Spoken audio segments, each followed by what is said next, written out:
Muy buenas tardes, es para mí un honor el cerrar el ciclo de hoy. Primero quiero agradecer a la dirección de Nueva Acrópolis, a Juan Manuel de Faramiñán, que ha organizado y coordinado este ciclo. Y terminaremos la sesión de hoy hablando de un gran español. Y es algo que a veces olvidamos, que uno de los tres grandes estoicos, o los más grandes estoicos romanos, fue Séneca, oriundo de Córdoba, que era la capital de la Bética de la época, que coincidía más o menos con lo que hoy es Andalucía. Y esto ya nos da una gran clave, porque un ciudadano romano era un ciudadano romano donde estuviese Roma. Y Roma, como sabemos, abarcaba gran parte de Europa, incluso hasta bastante al norte en Inglaterra, con la posterior muralla Adriana, que todavía no estaba construida en la época, y todo el norte de África y todo el Medio Oriente, un mundo que hoy es simplemente un mosaico dividido. Nos parecería muy difícil hoy ir a Libia, ir a Siria, y todo eso en la época romana era un mundo integrado. Entonces el padre de Séneca, Séneca el Mayor, era un hombre notable en Córdoba, pero quiere promover la futura carrera de su hijo, por lo cual se cree que ya muy joven, tal vez a la edad de unos 10 años o poco más, Séneca va a Roma.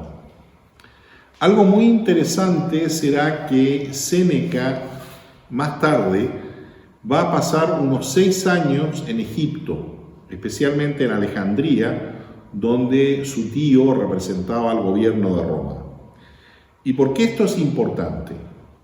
Porque ya había conocido una serie de maestros de filosofía, entre ellos neopitagóricos, pero tal vez el que para él fue el más importante y a quien su padre honraba grandemente fue Átalo, un maestro estoico.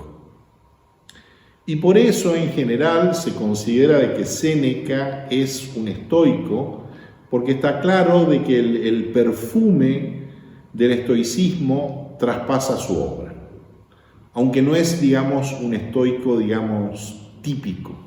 Sin embargo, no es único entre los estoicos el tener a un hombre de una enorme cultura, que incluía la geografía y una serie de temas. Evidentemente después se dedicará a la vida política, pero es algo que ya habíamos visto en el gran maestro estoico Posidonio. Entonces tenemos al joven Séneca, que tenía muy mala salud, tenía asma entre otras cosas, y esto es importante porque él vive el estoicismo. Y él predica el estoicismo, pero lo que casi podríamos llamar, y lo que uno de los exponentes anteriores ya refirió en el caso de Cicerón, vuelve a la esencia de la filosofía. Y hace pocos minutos escuchaba la presentación de Cicerón con mucho interés, y la verdad es que aquí tenemos enormes paralelos. En la Roma republicana había una serie de valores, y recordemos de que Séneca, viviendo en el primer siglo después de Cristo, más o menos desde el 4 hasta el 65, no sabemos exactamente su fecha de nacimiento, está en los comienzos del imperio, es decir, nace en época del primer emperador, que es Augusto. Entonces pero quedan los antiguos valores tan bien representados, que ya como hemos visto, por una serie de romanos anteriores como Cicerón. ¿Qué significa esto? Para la clase superior romana regían ciertos principios que se van a ir diluyendo con el tiempo. Pero muy interesante que uno de estos principios fundamentales era el principio de austeridad.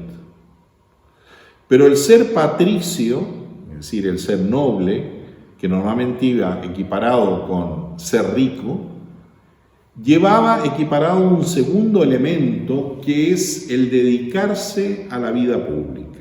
es dedicarse a los demás, practicar una cierta austeridad en la propia vida y dedicar la vida al servicio público, que estaba muy estructurado en la época romana, y es muy interesante que tempranamente ya Séneca va a tener un puesto importante dentro de la administración romana dedicado con las finanzas públicas, que eran evidentemente un tema muy delicado y que es un puesto, digamos, que fue multiplicándose con el tiempo, pero por ejemplo los encargados de pagar los salarios públicos. Entonces ya es un puesto muy importante y por eso algunos han interpretado que filosóficamente hablando, claramente Séneca es un estoico, no solo porque en su obra claramente vemos reflejadas las ideas estoicas, sino que el estoicismo,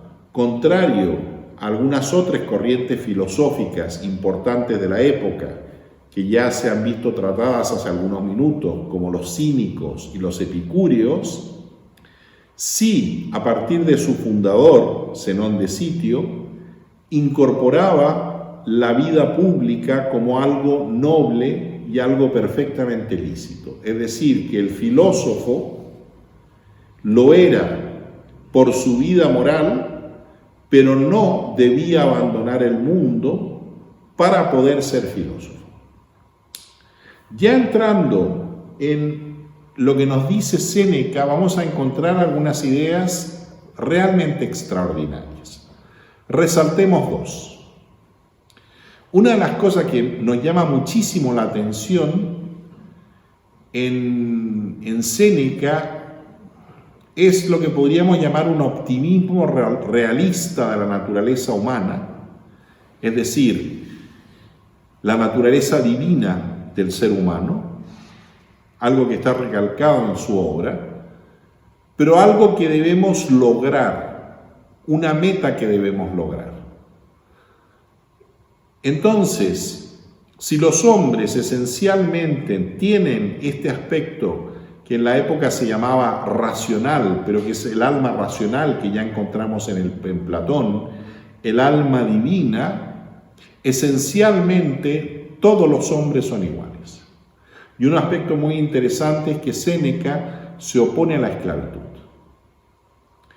El otro aspecto que sí se funde totalmente con el estoicismo, el primero también, pero en la primera idea que hemos hablado, la encontramos en Platón, la encontramos en muchas corrientes, es una aceptación del destino, tal como es.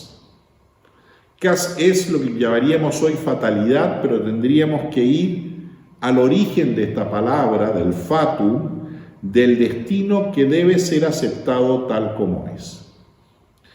Sin embargo, este destino no es un destino cruel, sino que es un destino natural. Y algo muy interesante que aparece en Séneca es el reconocimiento de elementos duales, por ejemplo, la vida y la muerte, que deben ser aceptados como parte del orden natural de las cosas.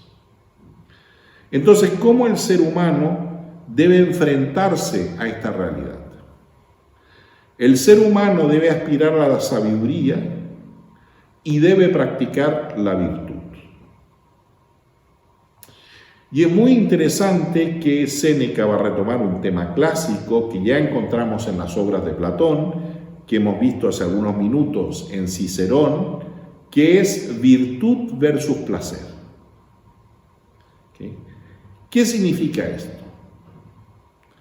Y en la versión de Séneca encontramos tal vez una versión no más suave, no es la palabra que utilizaría, pero que a alguno le llamaría la atención que un estoico se pronuncie de esta manera.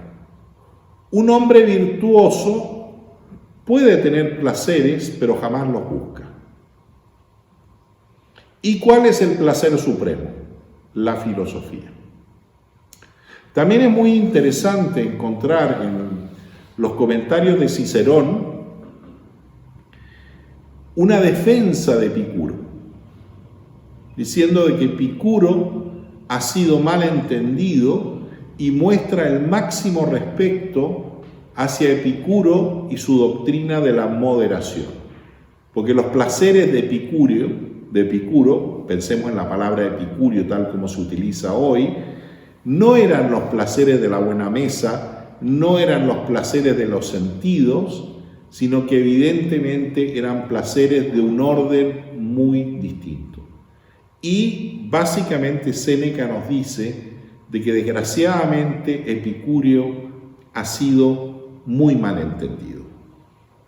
Tal vez sería interesante que veamos algunos pequeños párrafos de Séneca mismo.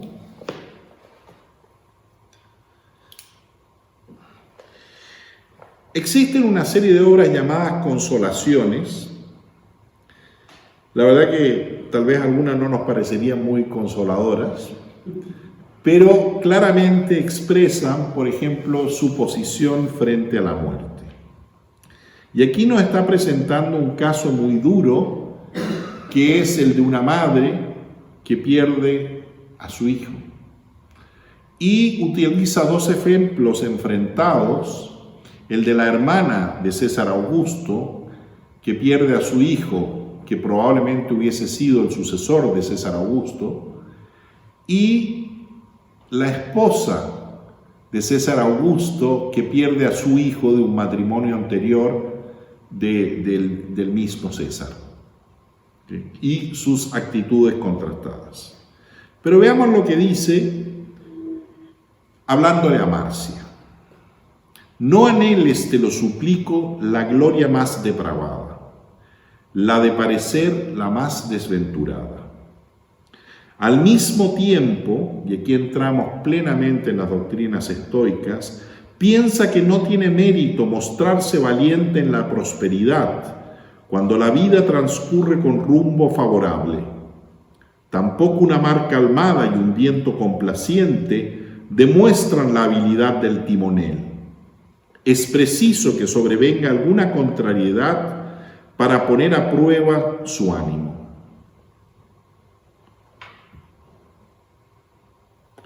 Pero si ningún llanto resucita a los muertos, si el destino inmutable y fijado para siempre, esto es una doctrina estoica, no se altera ante la angustia y la muerte retiene todo lo que se ha llevado, que concluya el dolor que de nada sirve. Pero también habla de un dolor que es natural, es decir, él no dice no llore a tus seres queridos.